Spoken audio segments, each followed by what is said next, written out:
زين، خلونا هالمرة نتكلم عن كتاب الله عز وجل ونتأمل ونبحر ونسرح في آياته. أنا في سورة وايد أعزها وقلت لازم أتكلم عنها، وهي سورة الضحى. خلونا نتأملها شوي. سورة الضحى، سورة الضحى أولا سبب نزولها كان عندما انقطع الوحي عن النبي عليه الصلاة والسلام مدة معينة، فترة من الزمن، فكانت هذه الفترة بمثابة ثغرة للمشركين، كثرت أقاويلهم وكثر أذاهم للنبي عليه الصلاة والسلام.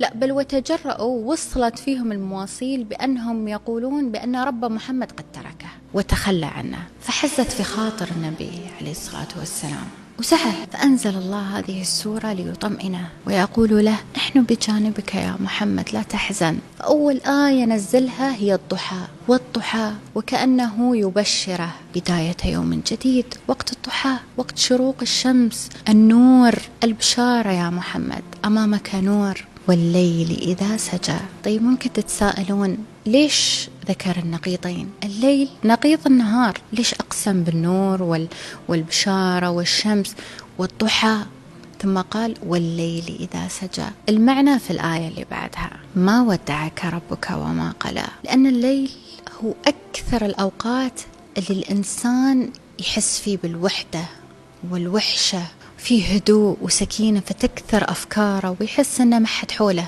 لكن الله هنا بجانبنا، ما ودعك ربك وما قلى، حتى في الليل يا محمد. وللآخرة خير لك من الأولى. قد فسرها البعض حقيقة بأن الآخرة لا تنحصر فقط على يوم القيامة، بل تشير إلى آخرة وعاقبة الأمور، فكل أمر بدايته مشقة وتعب، ولكن الله هنا يقول بأن آخرة الأمور خير من أولها. ولسوف يعطيك ربك فترضى، ووعدك بالرضا يا محمد. بعدك زعلان وتحاتي؟ طيب تبى دليل بأنك من قبل ما كنت راضي وكنت في حالة من الشقاء وأرضاك وأعطاك حتى يرضيك؟ خذ الدليل، ألم يجدك يتيما فآوى، هذا أول أمان أعطاك إياه، الأمان الاجتماعي. ووجدك ضالا فهدى، الأمان الروحي. ووجدك عائلا فأغنى، الأمان المادي. أهم 3 جوانب في الحياة ربي أعطاك إياها.